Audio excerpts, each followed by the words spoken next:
Namaskaram, sir. My question is about death. So, those who have done sadhanas and they have been dead, including my grandparents who have been initiated, so will they be attaining mukti? Last 3 days I've been immersed in this book, this going into publication on Mahashivratri day. It's a book on death. An inside story. Only for those people who shall die. Not for immortal people. So, I've been, there are things that I've spoken, but I've been reading through, and now I'm looking at all the idiotic things that will be said about profound dimensions of life, because people will take it out of context and rub it around, because there are people who are doing PhD in WhatsApp.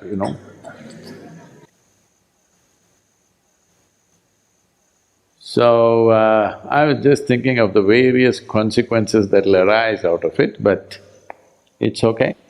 I will say what I want to say. I've always said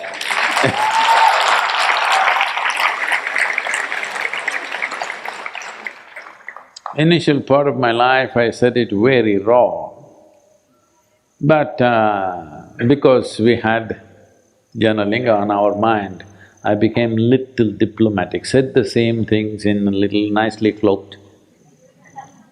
Me also started dressing up nicely. Otherwise I was raw in every way. So most of the talks come from that time, which is very raw and direct. Once again I'm getting there, this diplomacy, time for diplomacy is over, maybe another 1 year, little more diplomacy. After that, we're going to go all out.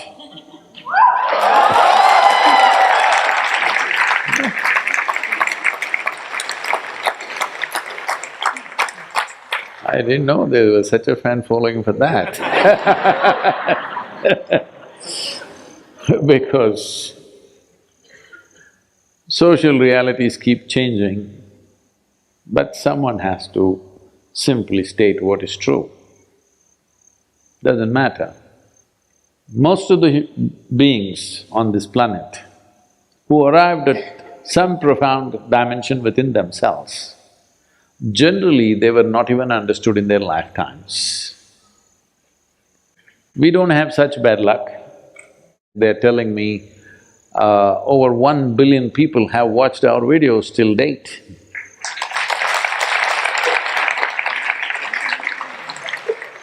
That is 16% of my target. Aren't you clapping your hands?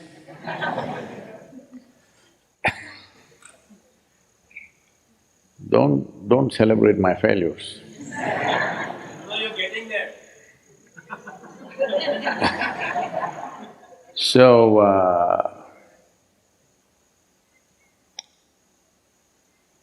it's… every generation or whenever a realized being came, the really wise ones never opened their mouth. Over-enthusiastic ones like me opened their mouth and got killed usually. Or some of them were wise enough to clothe it in different ways and try to make it a part of social process. But after some time, whatever they said was misinterpreted in 1,000 different ways, and people twisted and turned it according to their convenience.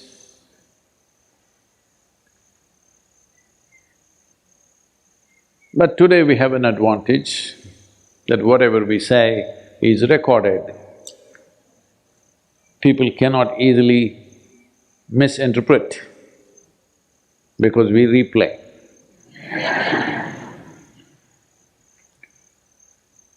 It's not that we've hesitated in the past, but we've avoided saying a few things sometimes, except in close circles. But I feel with 1 billion people watching our videos, now the planet is a closed circle.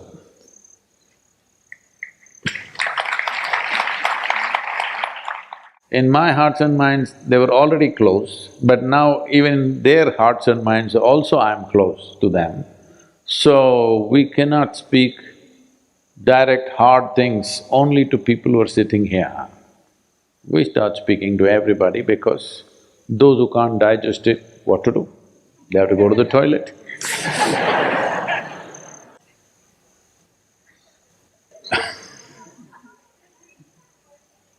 So, why this mode is,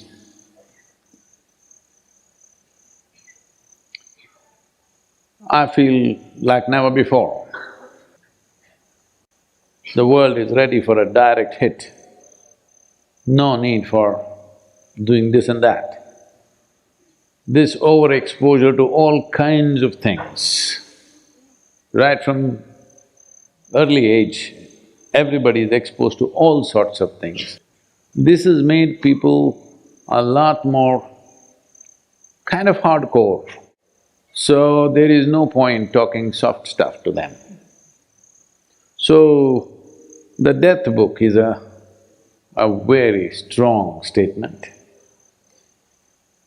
Intentionally we've left it without refining the language, without refining the statements, just like that, as it was said.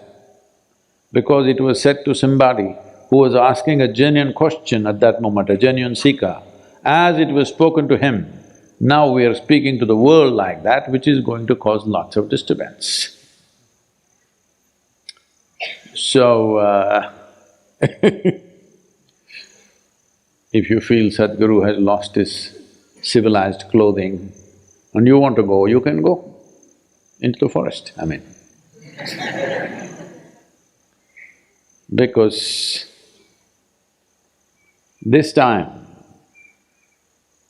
in the life of this humanity, this time is very important in terms of reach and in terms of exposure.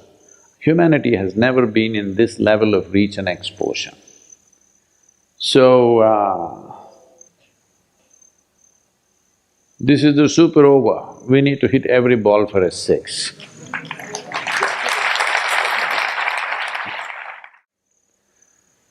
They may be looking for love, sexuality, they're just trying to buy something on Amazon, or they're looking for death and enlightenment. With the kind of population that we have become and the level of empowerment that we have reached, if we don't turn inward now, we are going to be the biggest disaster, that humanity has ever seen.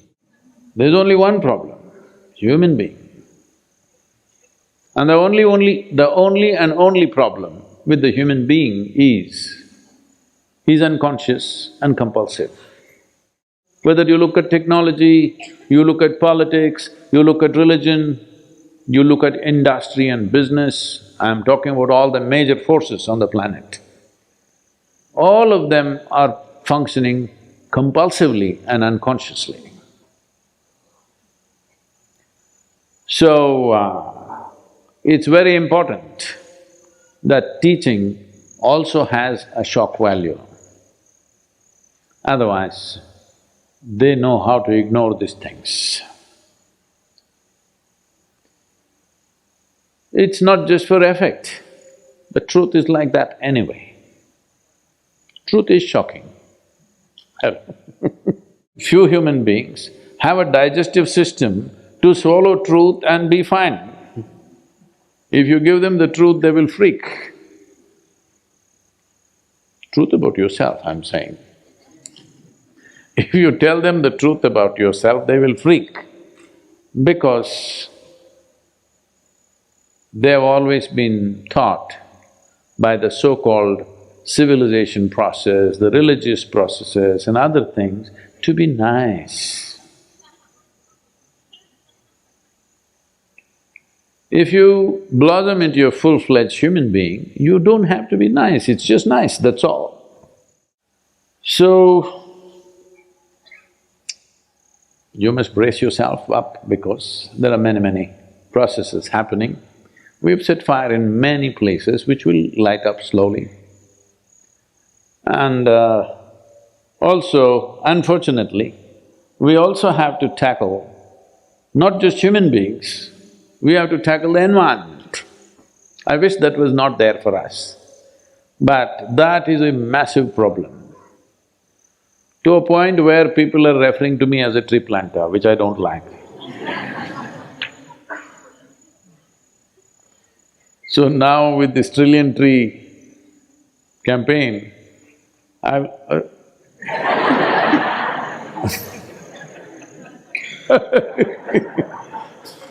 I'll become a designated tree planter. So, even to extricate myself from that, I need to state spiritual aspects little more strongly. Otherwise, people will think I'm a tree planter. Tree planter is not a bad profession, but my business is to make people flower, not to plant trees.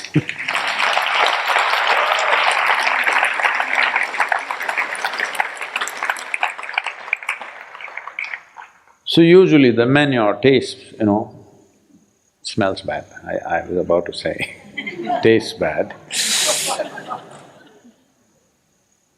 That also can happen. A very enthusiastic salesperson saw a new development coming up in Nashville area in Tennessee. So he went and knocked on a door. A lady came and opened the door. He just slipped in and took out a bag and took out a whole lot of horse dung and threw it all over the new carpet. And he said, "See, I have a really fantastic vacuum cleaner without leaving a trace of anything. Not a smear, not a little bit of smell, everything it cleans and makes your carpet smell good. Just like that, in 5 minutes I will do it. If I cannot do it, I will eat every piece of this horse dung." Then the lady said, "Wait, let me go and get some tomato ketchup." Because the house is new, we still don't have electricity.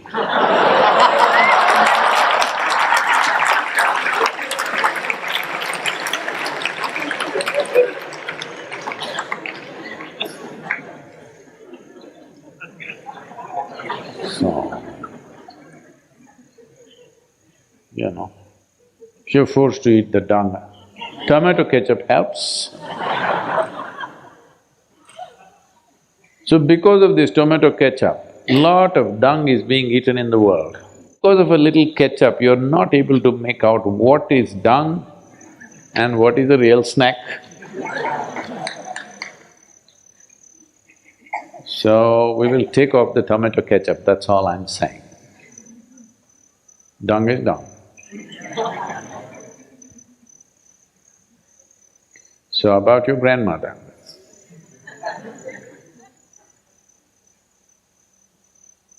We can do something for her if she's inclined, if she's initiated, definitely. But there are many dimensions to this. In a brief meeting like this, I don't want to open this up. And also, why should I affect the death book sales?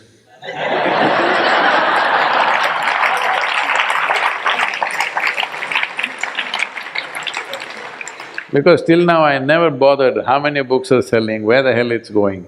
But now I've been sitting with the publishers for last 2-3 days, and as I'm, different subjects and various questions I'm trying to handle, but their eye is always on how many books will sell in Mahashivratri. So I don't want to disappoint them. Because how many books sell won't make a difference to me, but it'll make a big difference to them. So you must buy the first copy.